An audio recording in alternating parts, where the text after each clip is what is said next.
তুমি চলে গেলে আমার খারাপ মায়ের দুইটারে মানুষ করবো কে?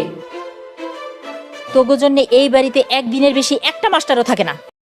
অনেক দিনের অপেক্ষার পর ঈগল ওয়েব সিরিজের একদিনের শিক্ষক নাটকটি প্রকাশিত হয়েই গেল। আপনারা প্রথম পর্ব দেখেই বুঝতে পেরেছেন নাটকটি খুবই ধামাকা হতে চলেছে। হ্যালো বন্ধুরা, কেমন আছেন? আশা করি সকলেই ভালো আছেন। আরেকটি নতুন আপডেট ধারাবাহিক নাটক নিয়ে আসলাম, তা হলো একদিনের শিক্ষক। যারা এখনও দেখেন নাই, আমার ডেসক্রিপশনে লিঙ্ক দেওয়া আছে প্রথম পর্বে, দেখে নিন। এবং একদিনের শিক্ষক 2 নাম্বার পর্বে কী ঘটতে চলেছে তা জানতে পারবেন আমাদের এই ছোট্ট একটি ভিডিওতে, তাই ভিডিওটি স্কিপ না করে দেখতে থাকেন। হ্যালো বন্ধুরা, আপনারা 1 নাম্বার পর্বে দেখেছেন চেয়ারম্যানের 4 ছেলে মেয়ে। তাদের মধ্যে একটি ছেলে মেয়েও ভালো হয়নি, তারা খুবই খারাপ। তারা গ্রামের মানুষদের খুবই অত্যাচার করে। এদিকে গ্রামের মানুষরাও কিছু বলতে পারে না, কারণ তারা চেয়ারম্যানের ছেলে মেয়ে।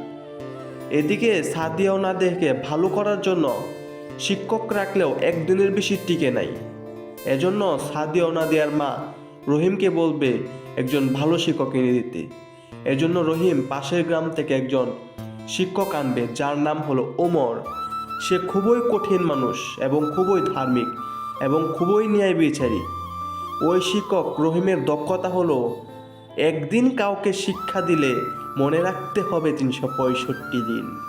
এদিকে শিক্ষক বাড়িতে আসতে আসতেই সবার সাথে ঝামেলা হবে, চেয়ারম্যানের সাথে, চেয়ারম্যানের ছেলে মেয়ে সবার সাথেই। রহিম চেয়ারম্যানের বাড়িতে এই শিক্ষককে আনার ফলে চেয়ারম্যানের ছেলেরা রহিমকে মাইর দেবে, আর শিক্ষক অমরকে বাড়ি থেকে বের করার জন্য তারা ষড়যন্ত্র করবে। যে ষড়যন্ত্র তারা ফেল হবে শুধু সাদিয়া ও নাদিয়ার আম্মার জন্য।